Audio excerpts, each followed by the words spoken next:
The open source scan converter has been the best scaler in the retro gaming world for the past few years, with only one major complaint. It's not compatible with all TVs or capture cards. This video is going to test a few different capture cards I have access to and see how they work.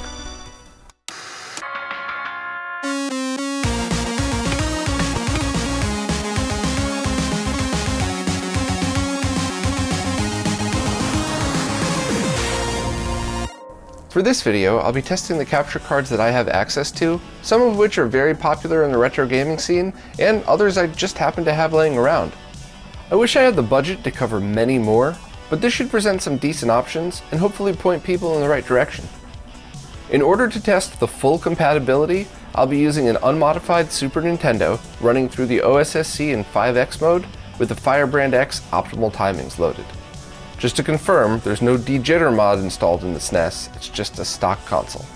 Just an FYI, this video is geared a bit more towards intermediate to advanced users, so if you don't know some of the more basic terms like 5X or de-jitter, feel free to poke around retro RGB to try and familiarize yourself, or just watch the video and wait to the conclusion to see which ones are compatible so you can just plug it in and start playing.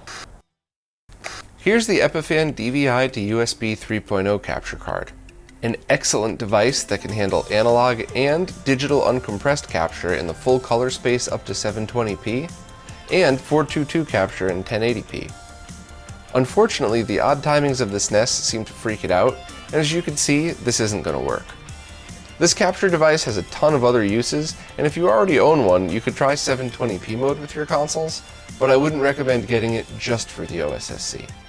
Next is one of my favorite capture cards, the Datapath Vision EII.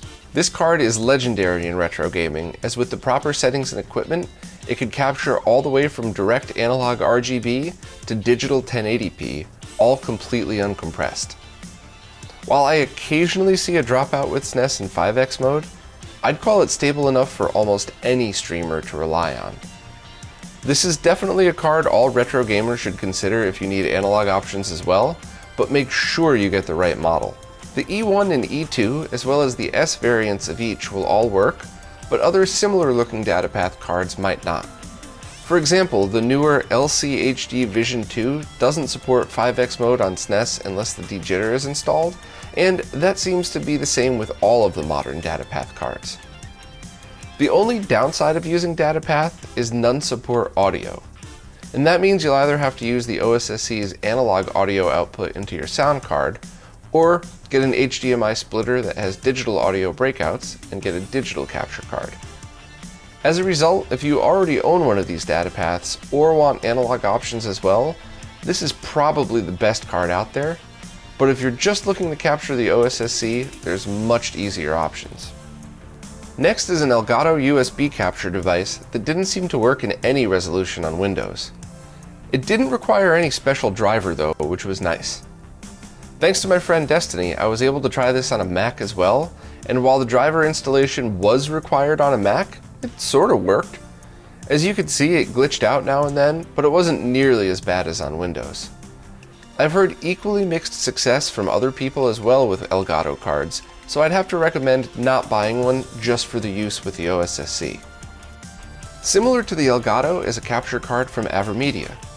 Unfortunately, their custom software is required for this version of the card on both Windows and Mac, and we couldn't even get the Mac installation working properly at all.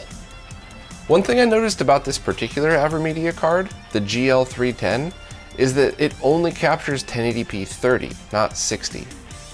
I must not have paid attention to that before buying it to test, but it looks like the Avermedia was compatible with the OSSC in 5X mode, just at 30 frames per second. Also, 720p 60 worked with the OSSC as well, so as long as you don't mind using their terrible software and can figure out how to get it working on a Mac, the Avermedias might be a great choice. Just make sure to double check the specs before buying to make sure that it supports 1080p 60, and as far as I can tell, some newer models don't even require software at all. One thing to note is both the Elgato and Avermedia have an HDMI Out option. That means if you want to game on a flat screen while capturing, you won't need a splitter, you can just connect the HDMI Out directly to your monitor. I tested both with a time sleuth lag tester, and neither seemed to add any lag at all, making the pass-through safe to use. Here's the DVI version of Magewell's USB capture cards. I bought this one to see how it performed against the Datapath for direct analog capture, and while I haven't actually had the time to do that, I was able to test its OSSC compatibility, which is 0. Unfortunately, it didn't work in any OSSC mode, so this one isn't compatible at all. Unfortunately, I forgot to bring this one with me when I was testing on Destiny's Mac, but based on the Windows performance, I'd bet that the OSSC compatibility was equally as bad. One thing to note is I was told the HDMI versions of the Magewell USB cards are compatible with the OSSC in all modes. I didn't have one to test, but these are generally more expensive cards for people that are looking for true 1080p 60 at uncompressed colors. So while it should be a good option, it's certainly not going to be a cheap option. Lastly is a device my friend Volta found a few weeks ago that you could get on Amazon for just $70. First, there's no special software required. It just plugs in and is auto-detected as a webcam, which is awesome. This is on both Mac and Windows. It's literally just plug and play. Next, it seems to handle OSSC 5X perfectly. One odd thing I noticed is it scales all signals to 1080p regardless of their original resolution.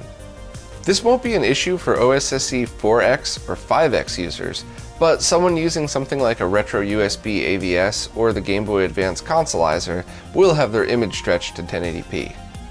Honestly, it's not that bad, so I don't think this will be an issue for your average streamer. It's just something to be aware of.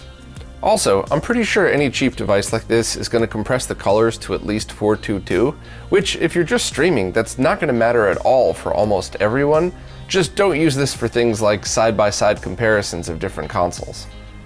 Also, another very important thing to mention is unlike both of the other cards I showed with pass-through options, this one adds lag. Here's the time sleuth directly connected to my monitor, showing it only has about 2 milliseconds of latency, but when you run the time sleuth through this card, it shows that it has over a frame of lag, which means if you need to game on a flat screen TV, you'll probably want to get an HDMI splitter and not use the pass-through option at all.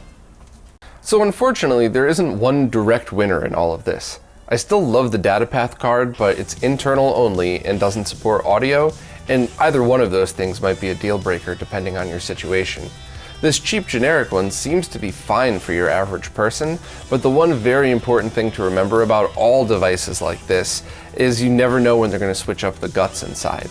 That's actually true for major manufacturers as well. It just happens way less than any of these generic devices, and very often you'll see two devices with the exact same case and totally different guts in it. So that's kind of a gamble. The Avermedia cards were certainly promising, and I really wish I got a chance to test some of their brand new stuff, but that's just way out of my budget for right now, and all of them are fairly more expensive than the one that I tested. So at the very least, if you want to find that older model that you could do 720p 60 pretty good, you just got to deal with some of their very awful software installations. Luckily though, a lot of the new Avermedias seem to be just plug and play and show up like a webcam, like some of the other good devices, without any of this crappy software required. Some people might disagree with me on this one, but I'd actually say to stay away from the Elgatos if you're doing OSSC capture. I actually own an Elgato Camlink 4K, and that's how I'm shooting this video right here, and I think it's a perfectly good product. I just don't think they're good for use with the OSSC. And finally, I'd really like to start testing many other solutions out there, but it's always changing, there's always something new coming out, and unless I'm able to work out a deal with the manufacturer and get them sent to me just on loaner to test, it's pretty hard to keep up with. Now there is a thread on videogameperfection.com as well as part of the OSSC's official wiki that shows TV compatibility, so I'm sure nobody would mind if we started a thread about capture card compatibility, as long as we just keep specific data in there, like the exact model, the year you bought it, and all that stuff, just to track things like changes in hardware. But overall, I think finally there's some solid options for capturing all modes of the OSSC without requiring any weird setup or any special hardware additions. Well, that's it for this time. If you liked this video and you want to see more like it, please consider signing up for any of the support platforms I'm a part of, because without your help, none of this research would be possible. Also, don't forget to like and subscribe, and if you want to be kept in the loop of everything going on in the retro gaming scene, check out the weekly podcast. Thanks, and I'll see you next time.